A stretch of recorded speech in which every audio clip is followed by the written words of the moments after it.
Hi hello friends, welcome back to my channel కథల్లో మీ తెలుగు అమ్మాయి. ఎలా ఉన్నారండి? అందరు బాగున్నారా? నేనైతే చాలా చాలా బాగున్నాను. నేను మొన్నటి వీడియోలో ఎందుకు ఏడ్చానని మా ఇంట్లో వాళ్ళు ఫోన్ చేసి నన్ను తిట్టారు. అసలు ఎప్పుడో జరిగిపోయింది, ఇప్పుడు ఎందుకు తలుచుకుని ఏడుతాను అని అన్నారనమాట. అది ఎందుకంటే కన్ను బాగలేదు. వాళ్ళు ఏదో మామూలుగా బాగలేదని అనుకుంటున్నారు, కానీ నాకైతే చాలా ప్రాబ్లంగా ఉంది.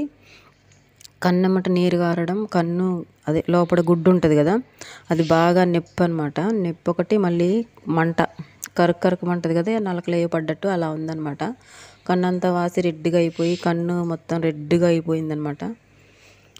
ఇప్పటికీ అలాగే ఉంది. కానీ ఇక్కడ ఎలా ఉన్నా సిచ్యువేషన్ మనకి బాగున్నా బాగోపోయినా కానీ పని చెయ్యాలి. గల్ఫ్ కంట్రీకి వచ్చిన తర్వాత ఈ అరబీ వాళ్ళ ఇంట్లో ఉన్నంతసేపు మనం 24 గంటలు ఒక యంత్రంలాగా వాళ్ళకి అన్నమాట. అందుకే నాకు ఆ వీడియోలో నాకు అక్కోళ్ళు ఇక్కడ ఉన్నారు కాబట్టి నాకు హెల్ప్ చేస్తున్నారు. లేకపోతే నా పరిస్థితి ఏంటి, నేను ఇక్కడికి వచ్చి కష్టాలు పడాల్సి వస్తుంది. మళ్ళీ తిరిగి వెళ్ళిపోవాలంటే మనకి డబ్బులు చేతిలో ఉంటాయి ఉండకపోతాయి అనేసి ఏడుపు వచ్చిందనమాట. అదే విషయం నేను వీడియోలో చెప్పేశాను.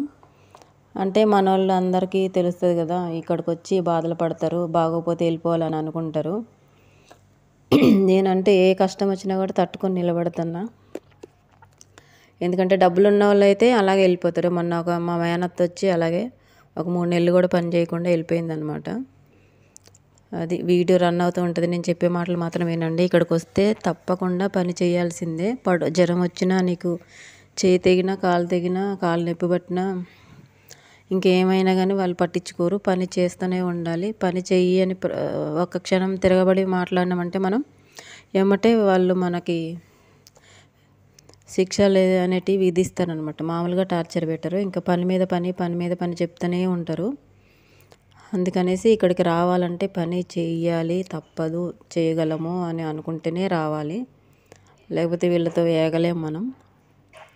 మనం ఏమనుకుంటాం, చేస్తాం పని, లేదంటే ఇంటికి వచ్చేస్తాము, అక్కడ ఏం పని ఉంటుందిలే, అంతా చేసుకోవచ్చు, ఈజీయే కదా, మనలాగే ఉంటుంది, ఇంట్లో పనే కదా అని అనుకుంటాము. కానీ మన ఇంట్లో పనికి ఇక్కడ పనికి చాలా తేడా ఉంటుందండి.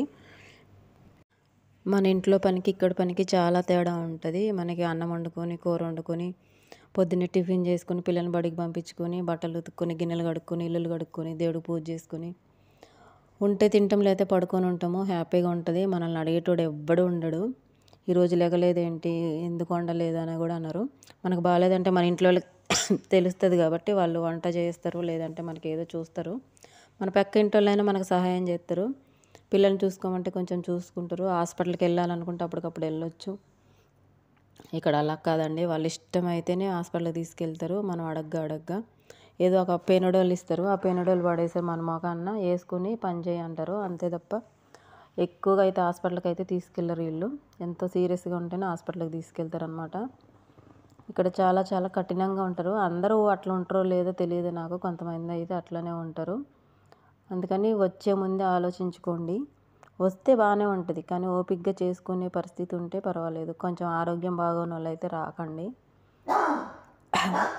మా అత్త వచ్చి 1 సంవత్సరం అవుతుంది. తను చేయలేక ఒక 3 నెలలో 2 నెలలో చేసి డబ్బులు కట్టేసి ₹1,00,000 కట్టి వెళ్ళిపోయిందనమాట ఇంటికి. అట్లా ఉంటుంది ఇక్కడ పరిస్థితి. మనం ఏదో పని చేసుకుని డబ్బులు సంపాదించుకుందాం అని వస్తే రివర్స్లో మనం డబ్బులు కట్టి ఇంటికి వెళ్ళాల్సి వస్తుంది. ఏజెంట్లు ఊరుకోరు కదా, ఏజెంట్ల ద్వారాగా వస్తే.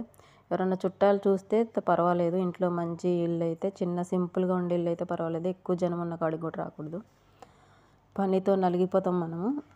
ఆ పని చేసి చేసి అసలు జ్వరాలు వస్తాయి. నైట్ అయ్యేసరికి జ్వరం, ఒళ్ళు కాలిపోతూ ఉంటుంది, ఒళ్ళు పులుపురం అయిపోతుంది, అంత పని ఉంటుంది. మనకి పండగలప్పుడు పిండి వంటలు, చుట్టాలు వస్తే ఎట్లా అంత పని ఉంటుంది, అట్లా ఉంటుంది అనమాట. వీళ్ళకి ఇంకా రోజు చుట్టాలు ఇప్పుడు గవ్వ చాయ్ పెడతామా, మళ్ళీ కూసేపటికే మళ్ళీ పెట్టమంటారు. ఇప్పుడు వంట చేస్తామా, ఒకరికి నచ్చుతుంది, ఒకరికి నచ్చదు, ఇంకొకటి అడుగుతారు. ఒకళ్ళ రూమ్ 3 అంతస్తులు 4 అంతస్తులు, వంట ఒకరే, గిన్నెలు ఒక, క్లీనింగ్ ఒకరే, ఎంత పని ఉంటుంది తెలుసా అసలు. వంటగదే మనకి ఒక చిన్న ఫ్యామిలీ ఉండేంత ఇల్లు, 4 గదులు, ఒక హాలు, ఒక కిచెను, 2 గదులు ఉంటాయి కదా, వరండా, అట్లాంటిది ఒక కిచెనే ఉంటుంది అంత పెద్దది. ఇంకా వీళ్ళకి రూమ్లు, ప్రతి మనిషికి ఒక రూమ్ ఉంటుంది, బాత్రూమ్లు ఉంటాయి. వాళ్ళ రూములు తుడవాలి, తడిగుడ్డ పెట్టాలి, వాళ్ళ పక్కలు కూడా మనమే సదరాలి, బాత్రూంలో ఫాయిల్ పెట్టాలి, బాత్రూంలో కడగాలి, డెటోళ్ళు పోయాలి, నీట్గా ఉండాలి. మళ్ళీ మేకప్ సామాన్లు అన్నీ పడేసిపోతారు, బట్టలు అన్నీ లాగేస్తారు కబోర్డ్లో నుంచి. ప్రతిరోజు చెప్పులన్నీ పీకేస్తారు. మళ్ళీ కొన్ని 1, 2 ఉంటాయి అనుకుంటున్నారా, చాలా ఉంటాయి. ఇంకా ఫ్రిడ్జిల్లోని సామాన్లు అయితే ఎక్కడ పడేస్తారు. ప్రతిదీ వాళ్ళ స్కూల్కి వెళ్ళి ఇంటికి వచ్చేసరికి, వాళ్ళ ఆఫీసులకి వెళ్ళి ఇంటికి వచ్చేసరికి వాళ్ళు పొద్దున్న 7ంటికి వెళ్తారు, మళ్ళీ 12ంటికి వచ్చేస్తారు. అంతలోపు మనం అన్నీ క్లీన్ చేసేయాలి, అన్నీ రెడీ పెట్టాలి. వాళ్ళు వచ్చేసరికి ఏసీలు వేసి మంచిగా గది కూడా చల్లబరిచి ఉంచాలి. ఏదైనా తేడాగా ఉన్నా కూడా అదే మనకి ప్రాబ్లం అనమాట. వంట చేసేసి ఉంచాలి. ఇంకా చుట్టాలు వస్తే వాళ్ళకి చూడాలి. అన్నీ చుట్టాలు వస్తే వాళ్ళకి తిండి పెట్టాలి, ఆ గిన్నెలన్నీ కడగాలి, మళ్ళీ వాళ్ళకి పక్కలు వేయాలి. ఇట్లా ఉంటుంది వ్యవహారం.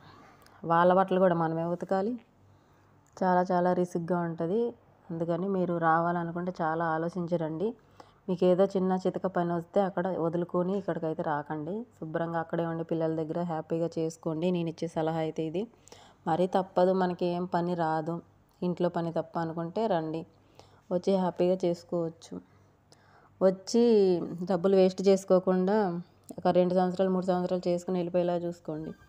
వచ్చిన తర్వాత ఇక్కడ పరిస్థితి ఇలా ఉంటుంది. వీళ్ళతోటి మామూలుగా ఉండదు, చుక్కలు చూపిస్తారనమాట.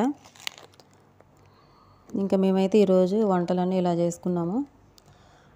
ఇక్కడ బాగున్నా బాగోపోయినా చేసుకోవాల్సిందే. బెండకాయ ఫ్రై, బెండకాయ పులగూర అనమాట చేసుకున్నాము. ప్లీజ్ మన వీడియోలో ఎవరైనా ఫస్ట్ టైం చూస్తే ప్లీజ్ సబ్స్క్రైబ్ చేసుకొని లైక్ చేయండి, సపోర్ట్ చేయండి ఫ్రెండ్స్. చూస్తున్నారు కానీ ఎవరు లైక్ కూడా చేయట్లేదు. ప్లీజ్ లైక్ చేసి సబ్స్క్రైబ్ చేసుకుని పక్కనే ఉన్న గంట సింబల్ని కూడా కొట్టండి. అప్పుడే నేను చేసిన ప్రతి వీడియో మీ దాకా వస్తుంది. ప్లీజ్ సపోర్ట్ చేస్తారని మనస్ఫూర్తిగా కోరుకుంటున్నా. ఇంకా మంచి మంచి వీడియోలు తీయడానికైతే ట్రై చేస్తా. మంచి విషయాలు ఇక్కడ ఎలా ఉంటుంది ఏంటనేది చెప్పడానికైతే ట్రై చేస్తా. మనం రావాలి అని అనుకుని వస్తాము, వచ్చినాక ఎట్లుంటుందని తెలుస్తుంది. తెలిసినాక మనం ఇంకా తిరిగి వెళ్ళలేమన్నమాట. మన చేతిలో ఏముండదు, తిరిగి వెళ్ళడానికి మన వల్ల అవ్వదన్నమాట. అట్లా ఉంటుంది ఇక్కడ. చాలా చాలా నరకం చూపించేస్తారు. కొన్ని ఇళ్ళల్లో బాగుంటుంది, మంచిగా ఉంటారు మనతో ఫ్రెండ్షిప్గా, ఫ్రెండ్స్ లాగా. నాకైతే మా మేడం బాగానే ఉంటుంది. ఇంకా నేను చూస్తాను కదా వాళ్ళ చుట్టాలు, వాళ్ళ చుట్టుపక్కలంతా అట్లా ఉంటుంది అనమాట. ఇంకా 2, 3 ఉంటే పర్వాలేదు, కొంచెం హెల్ప్ చేసుకోవచ్చు మంచోళ్ళు అయితే. ఇంకా ఎవరన్నా మన మీదే ఇంకా చాడీలు చెప్పేటోళ్ళు కూడా ఉంటారు అనమాట. ఇక్కడ పని మనుషులకి పడదు. ఇక్కడికి వచ్చిన తర్వాత నేనే చేయాలా, ఇక్కడ ఇలా ఉంటుంది. పని ఎక్కువ ఉంటుంది కదా, ఎవరికి వాళ్ళకి పోటీలుగా ఉంటుంది. ఎవరికి వాళ్ళకి బాధలు వచ్చి ఇంకా అట్లా మాట్లాడుతూ ఉంటారు అనమాట. ఇంకా మంచోళ్ళు ఉంటే పర్వాలేదు, అందరం కలుసుకొని పని చేసుకుని వెళ్ళిపోవచ్చు. ఇదన్నమాట ఈరోజు వీడియో. నచ్చితే లైక్ చేయండి, షేర్ చేయండి, కామెంట్